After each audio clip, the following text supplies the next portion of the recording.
Alright, well here's a learning experience. Last night one of my neighbors had some bees stuck in a tree outside her house. So I went over and got them. And this is where they were hanging out. Just on a little branch.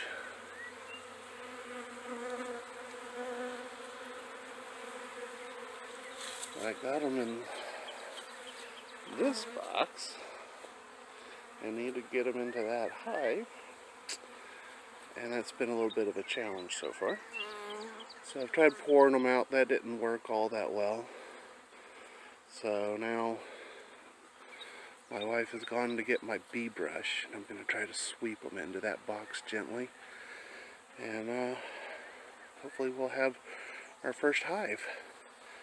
But it's amazing how many bees can fit in a small area.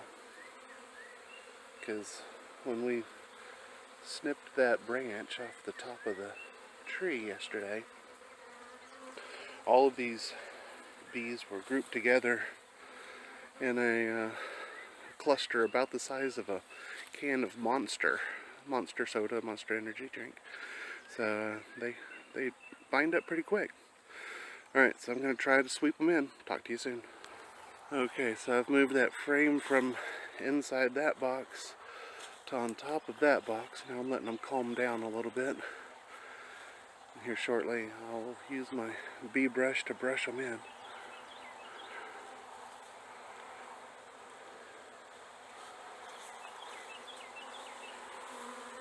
can see they lined up all around. Still like their little twigs, so I'm wondering if that might be where the queen's still hiding out. And we still got these little clusters in here to deal with. We'll try to get all these little guys together. Alright, feeling a couple bumps, so they're telling me they're not real pleased with me being real close, so I will stand back and let them calm down a little bit. Alright, and here we are at, I think probably it's going to be about the halfway point. I've got the bulk of the bees in the hive now. Got the frames in the hive. Still need to get these little clusters situated. But I'm thinking that now that I've got the frames in,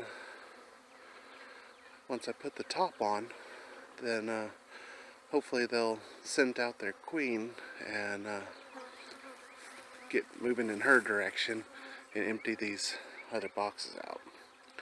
There's probably a better way to do this. I just don't know it yet. And it's a learning experience. So, alright, we'll talk to you guys soon. Okay, so here we are a little further along. I took that hive body out so that they didn't go back to it. Set it out where it's not in their immediate vicinity.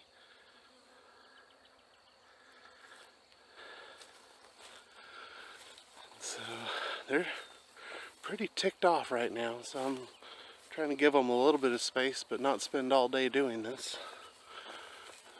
But prop that box up there. You can see they're starting to use the entrance and exit, the front of the hive. So I'm thinking that I'm going to just give them some time.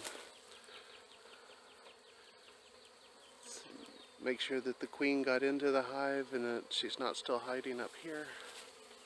There we go. She could be in either of those little groups, so if she is, then I definitely don't want to carry that box away too far, because I'll be leading the whole hive away, the whole colony. So I'm going to probably go have breakfast, come back and see where we stand. So I left them alone for about 30 minutes. And I've just taken this box off the top in preparation for what I think I have to do next. Those clusters have gotten bigger, not smaller. So I'm thinking that the queen is still in that box.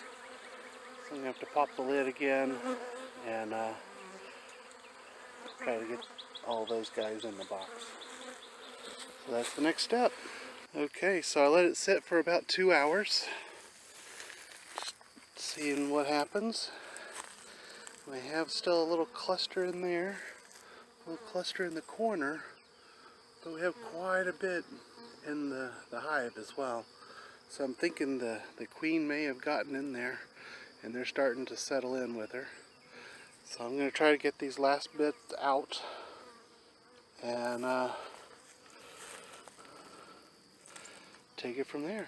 Hopefully we'll have transferred the whole hive. Okie doke. See you back in a second. Alright, so there we go. I dumped the last of that box in and put the top on. You can see them swarming in and out of the front. And looks like we have ourselves, it wasn't pretty, but it was successful. Successful transition. And now we'll just see if this hive is able to survive and be productive for us. So, alright, thanks for watching. And I'll try to keep you updated as I learn more.